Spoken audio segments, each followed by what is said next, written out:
আজকে এই ভাইটা এসেছে ধুলুক থেকে এসেছে প্রায় 10টা থেকে 11টা নাগাদ, মানে দিনের বেলা 10টা থেকে 11টা নাগাদ এসেছে, কিন্তু লাইন পেয়েছে একটার সময়। মানে দোকানে অনেকটাই কাস্টমার ছিল, সেই কারণের জন্য লাইনটা হয়ে ওঠে না। আর ওকে আমি বলেছিলাম যে তুই যে কাটিংয়ে কাটিস না কেন, আমি তোকে ভালোভাবেই কাটিংটা করে দেবো, কিন্তু তুই একটু ছবিটা দেখালে আমাকে একটু ভালো হয়। যখন আমাকে ছবিটা দেখিয়েছিল না, সেই কাটিংটার নাম হচ্ছে ড্রপ ফেড হেয়ার কাট করা হয়েছিল।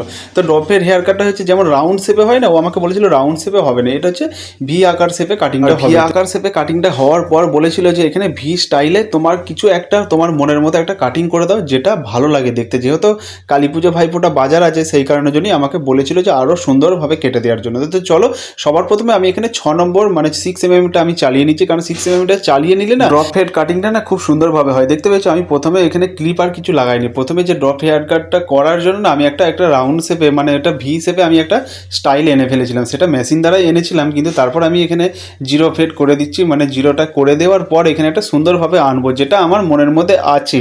তো তোমরা দেখতে থাকো, ভিডিওটা খুবই ভালো লাগবে। তোমরা তো জানোই আমি এক হাতে কাটিং করি আর এক হাতে হচ্ছে মোবাইলটা ধরি, বুঝতে হচ্ছে কত কষ্ট করে ভিডিও বানাচ্ছি। তোমরা এভাবে ভিডিও বানাচ্ছি বা ভিডিওটা দেখার পর তোমরা যদি না ভালোবাসা দাও, কতটা খারাপ লাগে বলো দেখিনি। তোমরা যে যেমন পাচ্ছ সবাই কমেন্ট করো, মানে একটা অন্তত কমেন্ট আর লাইক করে যাও, যাতে আমি ভিডিও বানাতে আগ্রহী হই। তো চলো, আমার এখন ড্রপ ফেড হেয়ার কাটটা হয়ে গেছে খুব সুন্দরভাবে, আর ডিজাইনটা তোমরা দেখতে পারো তো খুবই ভালো লাগবে। তো এই ডিজাইনটা দেখো, তো অনেকে করেছে ডিজাইনটা, কিন্তু এই ডিজাইনটা আমি একটু মডিফাই করে করলাম যাতে সবার ভালো লাগে। আমার যদি হেয়ার কাটিং বা ভিডিওটা যদি তোমাদের ভালো লেগে থাকে, তো অবশ্যই চ্যানেলটা একটু ফলো করে দিও। তো চলো, আজকের ভিডিওটা এইটুকুই রইলো।